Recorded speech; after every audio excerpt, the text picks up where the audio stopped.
Kumusta naman ano? Kumusta Channel 167? Kumusta naman ha? Ang Okay naman tayo. pakiramdam.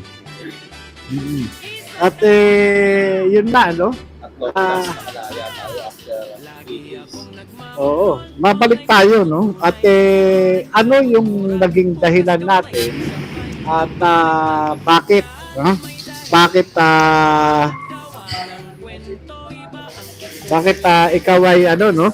Bakit ikaw ay anong dahilan? Bakit ikaw ay Inaresto? nagkaroon ng warrant of arrest? Ha? Ikaw ba ay pamilyar dito sa kaso na ibinibintang sa iyo? Actually, nagulat ako nung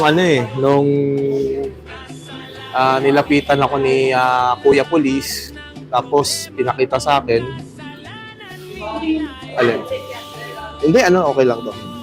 Na meron akong arrest warrant. Okay. So, tinignan ko, hardly yung details basta't meron lang court order.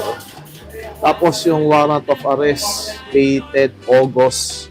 Kung di nagkakamali, either parang August 16 ata 2024. Oo, dahil bagong-bago, no? Mukhang kaiiso lang ng arrest warrant at Oo. ito August, ano? At kung babalikan natin, nung ikaw ay nag-umpisang mag-vlog against dito sa Marcos administration, kailan ba? Actually, nag-umpisa akong mag-live mga April this year. This Okay. year. Mainly because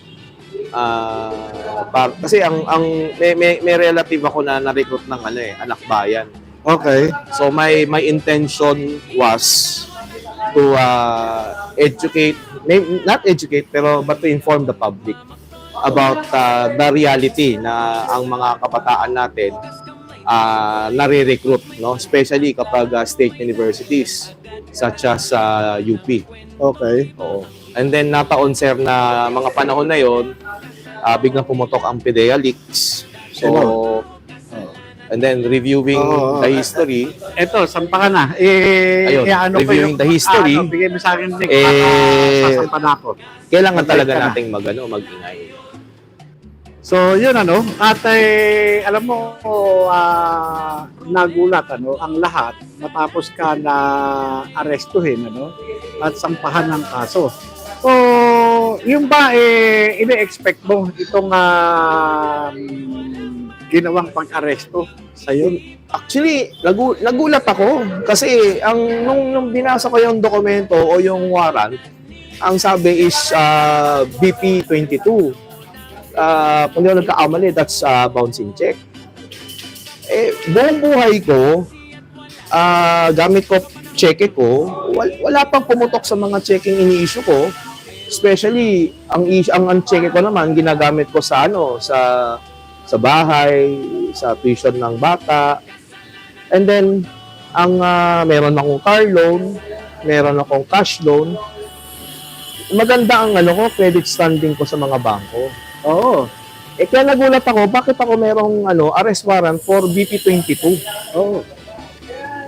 Kaya, alam mo, kahit ako nagtataka bilang isang dating investigador sapagkat nung makita ko yung warrant of arrest, dalawa kayong akusado. Ibig sabihin, kung ikaw ay sa iyong pagkakatanda at sa iyong sa iyong pagiging tao, ang check mo lang ay personal check. Tama ba? As far as I can remember, yes. Kasi, wag na lang 47 years of my life. Sabihin na lang natin na 27 years. Okay. Na tumatakbo ko sa ating society, no, kalakaran, nakikipag-usap sa mga tao.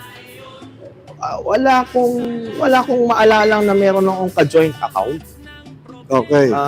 Ang gamit ko lang nga is personal at ako, meron akong inaalaga ang reputasyon na kahit kailan ayokong sirain dahil nga once na nabasag ang ating reputasyon, hindi na tayo pagkakatiwalaan ng mga tao. Oh, at sa nakita ko rin na may mga check-in na ebidensya di umano pero yung sa pirma mo ay magkaiba.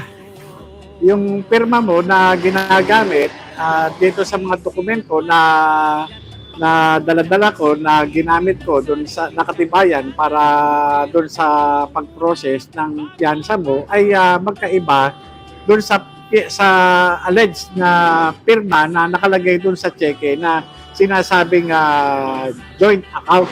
Ano masasabi mo dito? Actually, sa panahon ngayon, wala nang imposible, lalo na sa administrasyong to. Ang pirma ng isang tao, kahit kailan, pwede namang ano yan eh, pwede namang, ano ba ang silbi ng rekto, di ba? Kaya nga nagkalat ang rekto eh. Oo. Hindi, ayaw natin magsalita ng ano, ng baka makasuhan na naman tayo ng kung ano-ano yan. Pero yun nga, I don't think gagawin ko yun, na sirain yung reputasyon ko. Tapos, mag-i-issue ko ng cheque para manloko. Kung manloloko ko, bakit 2 cheque lang? Hindi sana, dinamihan ko na. Okay, eto Nelson, ano? Naniniwala ka ba na itong ginawang pagkakaso at paghuhuli sa iyo ay may kinalaman dito sa ipinaglalaban mo laban dito sa Administrasyong Marcos? Very, very much. Oo, kasi kung titignan natin yung yung warrant, it's August 2024. Kailan ba tayo nag-umpisa rito sa EDSA Shrine na every Friday nandito tayo? Bakit ngayon lang ako na-aresto? Hindi naman ako nagtatago. Every Friday nandito tayo. Nagla-live naman ako. Nakikita naman yung pagmumukha ko. Hindi ko naman ikinukubli ang pangalan kong personal. No? Ang nakikita ko lang talaga na nag-trigger yung siguro yung nag-post ako ng larawan, kasama ko si VP Inday Sara Duterte sa ating personal account at saka dun sa channel 167. Tingin ko yun lang talaga ang nag-trigger niyan eh. Kasi logic lang naman, no? Simplihan na lang natin. Huwag na natin pahirapan yung sarili natin. Every week nandito tayo. Nung dumami dito sa EDSA Shrine, nandito tayo. Nung dumami ang mga pulis, pinadalan tayo ng maraming pulis, labas-pasok ako dyan, nandito tayo, hindi tayo nagtago kung saan-saan, hinarap naman natin sila. So, nakapagtataka kung bakit ngayon, inaresto tayo. Yun, ano? Kaya, yun din yung isa sa mga tinatanong ng mga netizens at ito bang nangyari sa iyo na ito nakadama ka ba ng pangamba bilang isang vlogger? Ito bilang isang vlogger, it's parang lang din yan, paano ba, chilling effect, no? Makikita natin, no, yung mga, syempre initially ako nagulat ako. Pero ang una kong inisip, ang nabulalas ko nga doon sa pulis, tawag dito, harassment. No? Kung makikita ko ng mga vlogger na ako, na isang kakaning itik na vlogger lang, kakarampot lang naman ang follower ko, subscriber ko sa YouTube, kaya nilang gawin to, this is simply sending message na, oops, kapag kayo nag-ingay at nalaman namin kung paano ka naming, pahihirapan namin kayo. At all costs. Mm-hmm. This is very evident sa nangyari. Nabanggit mo kanina, no, na maaaring isa sa mga nag-trigger sa ginawang pag-aresto sa iyo ay yung pagkakaroon yon ng litrato ni Vice President Inday Sara. Ano ang nasa likod nitong litrato na ito? Ano ito? Nagkaroon ba kayo ng pag-uusap? Nagkaroon ba kayo ng meeting?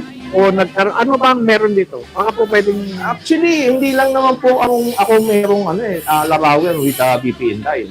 So if yung mga follower naman natin, alam naman nila yan na kagaya niyan, si Attorney Trixie Cruz Angeles, nandoon din sa okasyon na yon. No, at yung mga ibang political personality.